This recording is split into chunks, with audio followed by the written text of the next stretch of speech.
APTA business కాన్ఫరెన్స్కి దేశ విదేశాల నుంచి ప్రతినిధులు వస్తూ ఉన్నారు. వివిధ రంగాల్లో నిష్ణాతులైనటువంటి వారు మనతో ఇప్పుడు ఒక గెస్ట్ ఉన్నారు. వారిని అడిగి ఇంటర్వ్యూ తీసుకునే ప్రయత్నం చేద్దాం. మేడం, మీ పేరు? సునీత తాటి అండి. సునీత గారు, మీరు అంటే ఏ రంగం నుంచి ఇక్కడ ప్రాతినిధ్యం వహిస్తున్నారండి ఆప్తా కాన్ఫరెన్స్? నేను గత 30 సంవత్సరాలుగా ఉన్నది సినిమా రంగం అండి.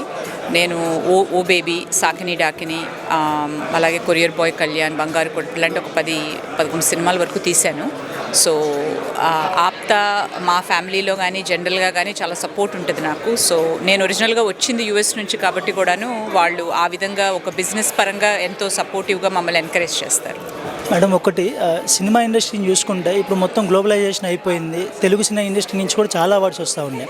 సో నెక్స్ట్ ఎవరన్నా ఔత్సాహికులు ఈ సినీ ఇండస్ట్రీలో స్టార్ట్ చేయాలి అనుకుంటే, మీరు దానిలో ఎక్స్పర్ట్గా ఉన్నారు కాబట్టి మీరు ఇచ్చే సజెషన్స్ ఏంటి మేడం?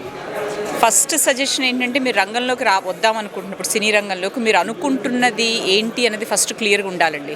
మీరు యాక్టర్గా అవ్వాలి అనుకుంటే ఒక రకంగా ఉంటుంది, మీరు డైరెక్టర్ అవ్వాలి అనుకుంటే ఆ పాత్ వేరుగా ఉంటుంది, మీరు ప్రొడ్యూసర్ అవ్వాలి అనుకుంటే ఆ పాత్ వేరుగా ఉంటుంది. దాన్ని బట్టి మనం ఎక్కడ ఏమి నేర్చుకోవాలి, బికాజ్ బయట నేర్పించేది ఒకటి, కాలేజీల్లో నేర్పించేది ఒకటి, కానీ ఒక్క రంగంలో మటుకు ప్రాక్టికల్ నాలెడ్జ్ చాలా ఇంపార్టెంట్. మనకు పుస్తకాల నాలెడ్జ్ యాక్చువల్గా ఇక్కడ ఉపయోగపడదు.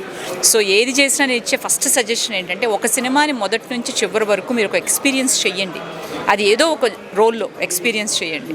ఆ తర్వాత మీరు ఏ చేయాలని డిసైడ్ చేసుకోండి. మేడం, ఇప్పుడంటే సోషల్ మీడియా వచ్చేసింది. మనలో ఉన్న టాలెంట్ని బయట చూపించడం చాలా ఈజీ. 30 సంవత్సరాల క్రితం మీరు వచ్చినప్పుడు ఏ ప్లాట్ఫామ్స్ లేవు. చాలా కష్టపడి స్ట్రగుల్ ఫేస్ చేసి ఇక్కడ దాకా వచ్చుంటారు. దాని గురించి ఏదన్నా అంటే స్ట్రగుల్ అనేది ప్రతి ఫేజ్లో ఉంటుందమ్మా. ఆనెస్ట్గా చెప్పాలి అంటే మా స్ట్రగుల్స్ వేరుగా ఉండేవి. కాకపోతే ఇక్కడ ఏంటంటే సోషల్ మీడియా వచ్చి అలాగే ఒక ఫీల్డ్గా ఇది ఒక సెక్యూర్ ఫీల్డ్ అవుతుంది. ఒకప్పుడు ఇది చాలా రిస్కీ ఫీల్డ్ అని అనేవాళ్ళు, కానీ ఇప్పుడు ఏంటంటే డిఫరెంట్ వేస్ ఆఫ్ ఇన్కమ్స్ వస్తున్నాయి. ఒక ఓటీటీ కానీ, ఒకప్పుడు టెలివిజన్ ఉండేది, ఇదివరకు అది కూడా ఉండేది కాదు. మీరు 70s 80sలోకి వెళ్తే ఒక ప్రొడ్యూసర్ డబ్బులు పెట్టాక బాక్స్ ఆఫీస్ ఒక్కటే దానికి కారణం అయ్యేది. సో నేను చెప్పాలి అంటే అప్పుడు స్ట్రగుల్స్ వేరు, ఇప్పుడు స్ట్రగుల్స్ వేరు. కానీ స్ట్రగుల్ అనేది ప్రతి చోట ఉంటుంది when you're following the passion. మరి న్యూగా వస్తున్న ఈ స్ట్రగుల్స్ని ఫేస్ చేయడానికి ఈ ఆప్తాకి అట్లీస్ట్ మీకు యూజ్ అయ్యింది అనుకుంటున్నారా మీరు? తప్పకుండా అండి. ఇక్కడ చాలా ఎంకరేజ్మెంట్ పీపుల్ ఉన్నారు. చాలా ఒక బిజినెస్గా చూడగలిగితే కనుక తప్పకుండా అమేజింగ్ ఆపర్చునిటీస్ ఉన్నాయి. మీరు బిజినెస్ ఫీల్డ్ సైడ్ కూడా ఉన్నారన్నారు మేడం. కంపెనీ పేరెంట్ మేడం? గురు ఫిలిమ్స్ అండి. గురు. సో మీరు సినిమాస్ ప్రొడ్యూస్ చేస్తారా మేడం, లేదంటే అలా?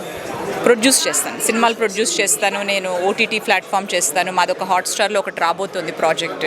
సో సపోజ్ ఇప్పుడు ఆప్తా కాన్ఫరెన్స్లో ఒక ఇంట్రెస్టెడ్ పర్సన్ మీ దగ్గరకు వచ్చి స్క్రిప్ట్ ఇచ్చారు. సో మీకు స్క్రిప్ట్ నచ్చింది, మీరు రెడీగా ఉన్నారు మరి తనతో ప్రొడ్యూస్ చేసే దానికోసం? స్క్రిప్ట్ నచ్చితే తప్పకుండా చేస్తాం. నచ్చడం ఈజ్ ఎ బిగ్ బ్రిడ్జ్ ఆనెస్ట్గా చెప్పాలి అంటే. Thank you madam.